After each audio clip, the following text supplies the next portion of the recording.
يمحق الله الربا ويربي الصدقات والله لا يحب كل كفار أثيم إن الذين آمنوا وعملوا الصالحات وأقاموا الصلاة وآتوا الزكاة لهم أجرهم عند ربهم ولا خوف عليهم ولا هم يحزنون۔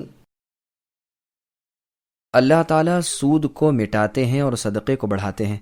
اللہ تعالیٰ کسی ناشکرے اور گنہگار کو دوست نہیں رکھتے۔ جو لوگ ایمان کے ساتھ سنت کے مطابق کام کرتے ہیں، نمازوں کو قائم کرتے ہیں اور زکوٰۃ ادا کرتے ہیں، ان کا اجر ان کے رب کے پاس ہے، ان پر نہ تو کوئی خوف ہے نہ اداسی اور غم۔ سامعین، اب ان آیتوں کی تفسیر سماعت کیجیے۔ سود میں بے برکتی ہے۔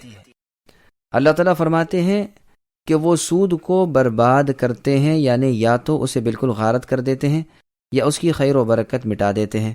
علاوہ ازیں دنیا میں بھی وہ تباہی کا باعث بنتا ہے اور آخرت میں عذاب کا سبب۔ جیسے اور جگہ ہے قُل لَا يَسْتَوِي الْخَبِيثُ وَالطَّيِّبُ، یعنی اے نبی کہہ دیجئے ناپاک اور پاک برابر نہیں ہوتا، گو تم کو ناپاک کی زیادتی تعجب میں ڈالے۔ اور جگہ فرمایا وَيَجْعَلُ الْخَبِيثَ بَعْضَهُ عَلَى بَعْضٍ فَيَرْكُمَهُ جَمِيعًا فَيَجْعَلَهُ فِي جَهَنَّمَ، یعنی خباثت والی چیزوں کو تہ و بالا کر کے وہ اللہ انہیں جہنم میں جھونک دیں گے۔ اور جگہ فرمایا وَمَا آتَيْتُم مِّن رِّبَا، یعنی تمہارے دیے ہوئے سود سے جو مال تم بڑھانا چاہو وہ دراصل بڑھتا نہیں۔ اسی واسطے عبداللہ بن مسعود رضی اللہ عنہ والی روایت میں ہے کہ سود سے گو زیادتی ہو جائے لیکن انجام کار کمی ہی کمی ہے۔ ذخیرہ اندوزی کی ممانعت۔ مسند کی ایک اور روایت میں ہے کہ امیر المؤمنین عمر فاروق رضی اللہ عنہ مسجد سے نکلے تو اناج پھیلا ہوا دیکھا۔ پوچھا یہ غلہ کہاں سے آ گیا؟ لوگوں نے کہا بکنے کے لیے آیا ہے۔ آپ نے دعا کی کہ اے اللہ اس میں برکت دیجئے۔ لوگوں نے کہا یہ غلہ گراں بھاؤ بیچنے کے لیے پہلے ہی سے جمع کر لیا تھا۔ پوچھا کس نے جمع کیا تھا؟ لوگوں نے کہا ایک تو فروخ نے جو عثمان رضی اللہ عنہ کے مولا ہیں، اور دوسرے آپ کے آزاد کردہ غلام نے۔ آپ نے دونوں کو بلوایا اور فرمایا تم نے ایسا کیوں کیا؟ جواب دیا کہ ہم اپنے مالوں سے خریدتے ہیں، لہٰذا جب چاہیں بیچیں، ہمیں اختیار ہے۔ آپ نے فرمایا سنو، میں نے رسول اللہ سے سنا ہے کہ جو شخص مسلمانوں میں مہنگا بیچنے کے خیال سے غلہ رو کے رکھے اسے اللہ مفلس کر دیں گے، یا جزامی یعنی کوڑی۔ یہ سن کر فروخ رحمہ اللہ تو فرمانے لگے کہ میری توبہ ہے، میں اللہ سے پھر آپ سے عہد کرتا ہوں کہ پھر یہ کام نہ کروں گا۔ لیکن عمر رضی اللہ عنہ کے غلام نے پھر یہی کہا کہ ہم اپنے مال سے خریدتے ہیں اور نفع اٹھا کر بیچتے ہیں، اس میں کیا حرج ہے؟ راوی حدیث ابو یحییٰ رحمہ اللہ فرماتے ہیں کہ میں نے پھر دیکھا کہ اسے جزام ہو گیا اور جزامی بنا پھرتا تھا۔ ابن ماجہ میں ہے کہ جو شخص مسلمانوں کا غلہ گراں بھاؤ بیچنے کے لیے روکے رکھے اللہ تعالیٰ اسے مفلس کر دیں گے یا جزامی۔ پھر آگے اللہ فرماتے ہیں کہ وہ صدقہ کو بڑھاتے ہیں۔ یوربی کی دوسری قرات یوربی بھی ہے۔ صحیح بخاری کی حدیث میں ہے کہ جو شخص اپنی پاک کمائی میں سے ایک کھجور بھی خیرات کرے اسے اللہ تعالیٰ اپنے داہنے یعنی سیدھے ہاتھ میں لیتے ہیں، پھر اسے پال کر بڑا کرتے ہیں، جس طرح تم لوگ اپنے بچھڑوں کو پالتے ہو، اور اس کا ثواب پہاڑ کے برابر بنا دیتے ہیں۔ اور پاک چیز کے سوا وہ ناپاک چیز کو قبول نہیں فرماتے۔ ایک اور روایت میں ہے کہ احد کے پہاڑ کے برابر ثواب ایک کھجور کا ملتا ہے۔ بس تم صدقہ خیرات کیا کرو۔ پھر آگے اللہ نے فرمایا کہ کافروں اور نافرمان زبان زور اور بد فعل والوں کو اللہ پسند نہیں کرتے۔ مطلب یہ ہے کہ جو لوگ صدقہ خیرات نہ کریں اور اللہ تعالیٰ کی طرف سے صدقہ و خیرات کے سبب مال میں اضافے کے وعدے کی ہوئی زیادتی پر صبر و شکر نہ کر کے مال دنیا جمع کرتے پھریں اور بدترین اور خلاف شرع طریقوں سے کمائیاں کریں اور لوگوں کے مال باطل و ناحق کے ساتھ کھا جائیں، یہ اللہ تعالیٰ کے دشمن ہیں۔ ان ناشکروں اور گنہگاروں کو اللہ پسند نہیں فرماتے۔ پھر ان بندوں کی تعریف ہو رہی ہے جو اپنے رب کے احکام کی بجاوری کریں، مخلوق کے ساتھ حسن سلوک اور احسان کریں، نمازیں قائم کریں، زکوٰۃ دیتے رہیں۔ یہ قیامت کے دن تمام دکھ درد سے امن میں رہیں گے، کوئی کھٹکا بھی ان کے دل پر نہ گزرے گا، بلکہ رب العالمین اپنے انعام و اکرام سے انہیں سرفراز فرمائیں گے۔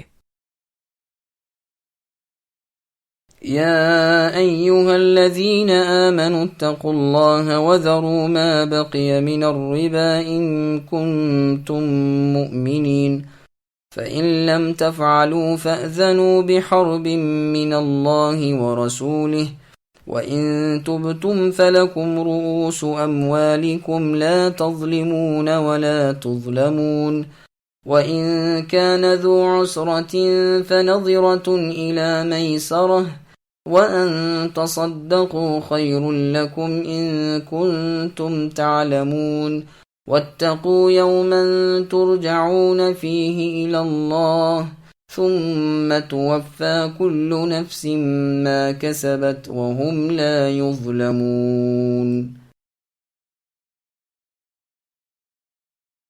ایمان والو، اللہ سے ڈرو اور جو سود باقی رہ گیا ہے چھوڑ دو، اگر تم سچ مچ ایماندار ہو، اور اگر نہیں کرتے تو اللہ سے اور اللہ کے رسول سے لڑنے کے لیے ہوشیار ہو جاؤ۔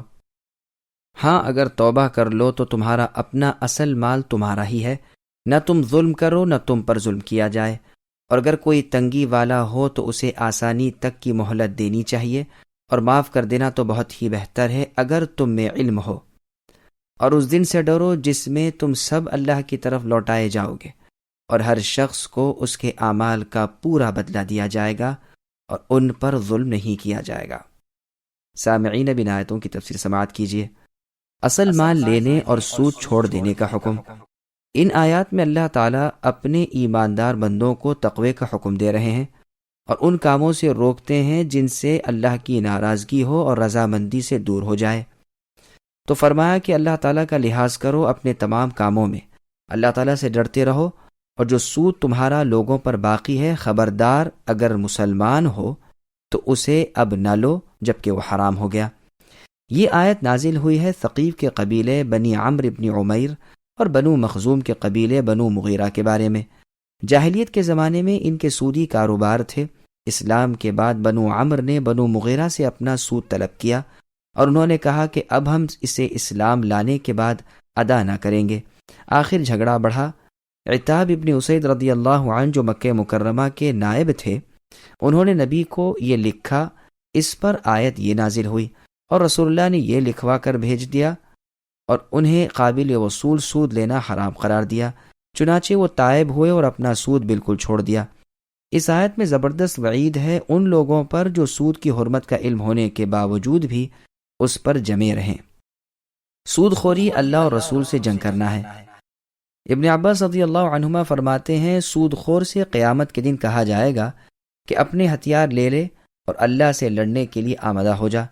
آپ فرماتے ہیں، امام وقت پر فرض ہے کہ سود خور لوگ اگر سود نہ چھوڑیں تو ان سے توبہ کرائے، اور اگر نہ کریں تو ان کی گردن مار دے۔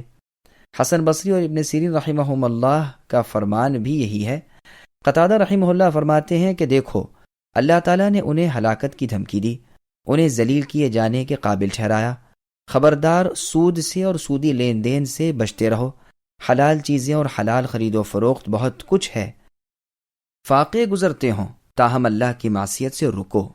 پھر ارشاد ہوتا ہے کہ اگر توبہ کر لو تو اصل مال جو کسی پر قرض ہے بے شک لے لو، نہ تو تول میں زیادہ لے کر اس پر تم ظلم کرو، نہ کم دے کر یا نہ دے کر وہ تم پر ظلم کرے۔ نبی صلی اللہ علیہ وسلم نے حجۃ الوداع کے خطبے میں فرمایا، جاہلیت کا تمام سود میں برباد کرتا ہوں۔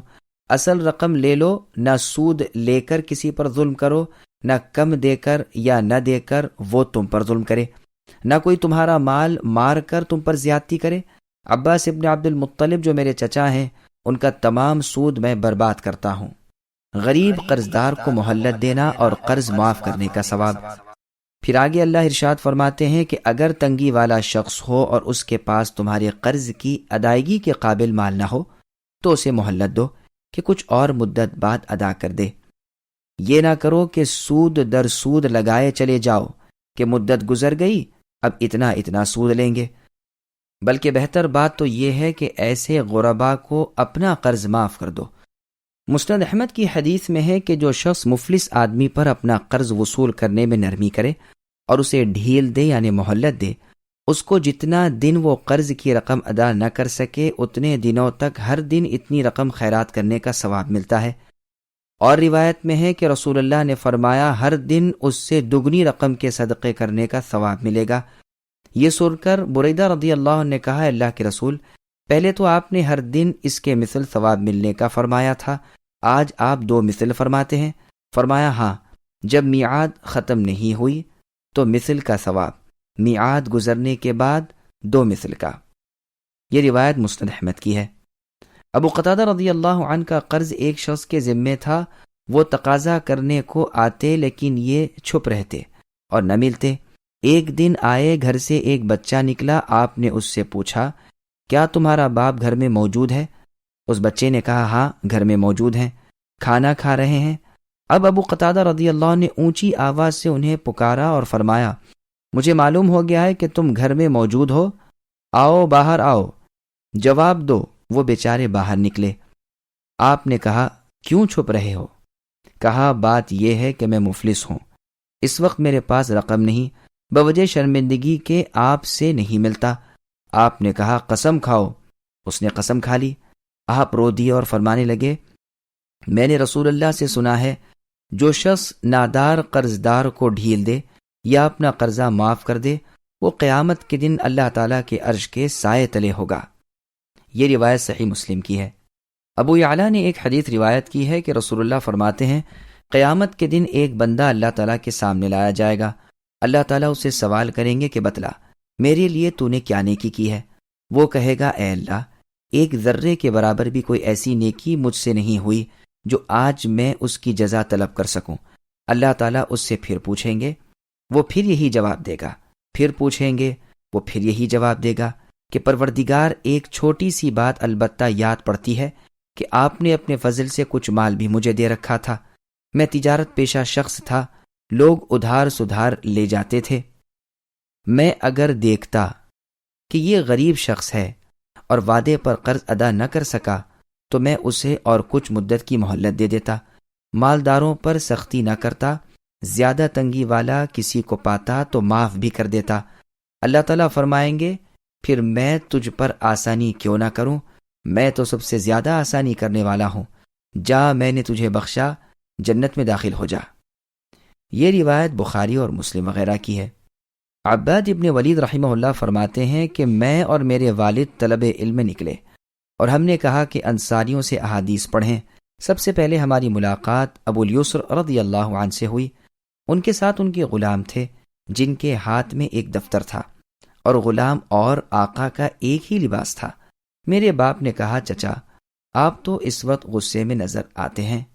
فرمایا ہاں سنو، فلاں شخص پر میرا کچھ قرض تھا، مدت ختم ہو چکی تھی، میں قرض مانگنے گیا، سلام کیا اور پوچھا کہ کیا وہ مکان پر ہیں؟ گھر میں سے جواب ملا کہ نہیں ہے۔ اتفاقاً ان کا ایک چھوٹا بچہ باہر آیا، میں نے اس سے پوچھا کہ تمہارے والد کہاں ہیں؟ اس نے کہا کہ آپ کی آواز سن کر چارپائی تلے جا چھپے ہیں۔ میں نے پھر آواز دی اور کہا کہ تمہارا اندر ہونا مجھے معلوم ہو گیا ہے، اب چھپو نہیں، آؤ جواب دو۔ وہ آئے، میں نے کہا کیوں چھپ رہے ہو؟ کہا محض اس لیے کہ میرے پاس روپیے تو اس وقت ہے نہیں، آپ سے ملوں گا یا تو کوئی جھوٹا عذر ہیلا بیان کروں گا یا غلط وعدہ کروں گا، اس لیے سامنے ہونے سے جھجکتا تھا۔ آپ رسول اللہ کے صحابی ہیں، آپ سے جھوٹ کیا کہوں؟ میں نے کہا سچ کہتے ہو، اللہ کی قسم تمہارے پاس روپیے نہیں؟ اس نے کہا ہاں سچ کہتا ہوں، اللہ کی قسم کچھ نہیں۔ 3 مرتبہ میں نے قسم کھلائی اور میں نے اپنے دفتر میں سے ان کا نام کاٹ دیا اور رقم جمع کر لی اور کہہ دیا کہ جاؤ، میں نے تمہارے نام سے یہ رقم کاٹ دی ہے، اب اگر تم کو مل جائے تو دے دینا ورنہ معاف ہے۔ سنو، میری ان دونوں آنکھوں نے دیکھا اور میرے ان دونوں کانوں نے سنا اور میرے اس دل نے اسے خوب یاد رکھا ہے کہ رسول اللہ صلی اللہ علیہ وسلم نے فرمایا جو شخص کسی سختی والے کو ڈھیل دے یا معاف کر دے اللہ تعالیٰ اسے اپنے سائے میں جگا دیں گے۔ یہ روایت مسلم کی ہے۔ اس کے بعد اللہ تعالیٰ اپنے بندوں کو نصیحت کرتے ہیں اور انہیں دنیا کا زوال اور مال کے فنا اور آخرت کا آنا اور اللہ کی طرف لوٹنا اور اللہ کو اپنے اعمال کا حساب دینا اور ان تمام اعمال پر جزا و سزا کا ملنا یاد دلاتے ہیں اور اپنے عذابوں سے ڈراتے ہیں۔